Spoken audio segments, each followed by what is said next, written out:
Miss Puja Barua आई थी हमारे hospital में, आर्थ्रोस्कोपी की उनकी सर्जरी हुई है।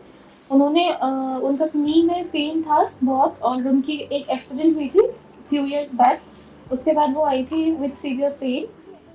सो I like to ask miss Puja Barua, बताइए आपको कैसा यहाँ पे लगा and how your surgery went. It was really great. The surgery was done very nicely, and I'm quite relieved now because I was suffering a lot actually because of my knee problem.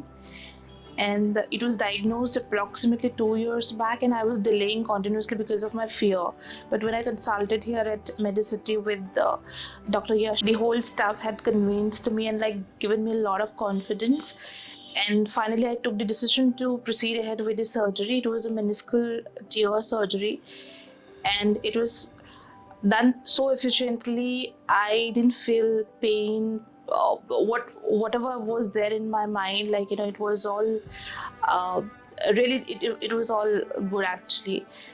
And yes, surprisingly, very next day I was able to walk, and now I'm on my feet actually, because I was like that I will be taking a lot of time to walk, but surprisingly all is okay. And now from the next day onwards I started walking actually. Okay, and I really would like to thank the whole hospital staff, all medical staff and the doctors. And specifically we really felt very good with the food also, the quality food they have offered. So yes, it was all good. Thank you.